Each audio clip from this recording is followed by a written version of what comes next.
केंद्र सरकार ने राजद्रोह कानून पर यू टर्न ले लिया है। पहले उसने राजद्रोह कानून को बिल्कुल ठीक बताते हुए उसमें किसी तरह के संशोधन से इनकार किया था, पर सोमवार को उसने सुप्रीम कोर्ट में कहा कि राजद्रोह कानून की समीक्षा की जाएगी। सरकार ने यह भी कहा कि वो पुराने पड़ चुके औपनिवेशिक कानूनों को खत्म करने पर काम कर रही है।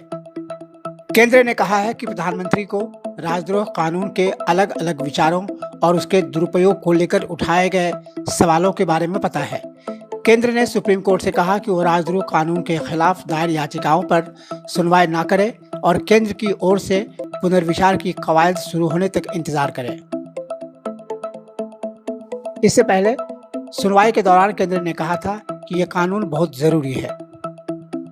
केंद्र ने इस मामले में सुप्रीम कोर्ट में दायर हलफनामे में कहा है कि वो देश की संप्रभुता बरकरार रखने और उसके संरक्षण के लिए प्रतिबद्ध है। केंद्र ने कहा है कि वह सेक्शन 124A राजद्रोह के प्रावधानों की दोबारा समीक्षा और पुनर्विचार करने के लिए तैयार है। केंद्र के मुताबिक प्रधानमंत्री ने कहा है कि वो भारत आज़ादी का अमृत महोत्सव मना रहा है। सरकार इस साल औपनिवेशिक कानून का बोझ खत्म कर देना चाहती है। गृह मंत्रालय ने राजद्रोह कानून पर सुप्रीम कोर्ट में 3 पन्ने का हलफनामा दायर किया है। बीजेपी प्रवक्ता ने सरकार का जोरदार बचाव करते हुए कहा है कि इसके पहले भी कई पुराने कानूनों को बदला गया है या रद्द कर दिया गया है।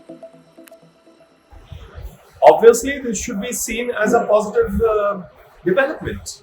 Let's not forget that over the last 7.5-8 years, Narendra Modi ji's government has worked to remove over 1,500 archaic laws that were not required. These statutes or these sections were not required. Therefore, there is an attempt of the government consistently to ensure that the environment should be such that the business community, or in this case individuals, whatever needs to be done to make it easier, that should be done. Now, with regard to the sedition law, where it has been held to be constitutionally valid by a Supreme Court judgment in the past, the matter is before the Honorable Supreme Court.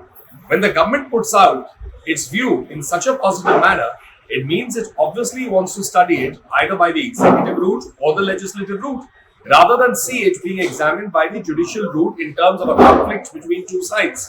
So one should view it as a positive development, and we should await further details on it before anyone starts resorting to politics on it.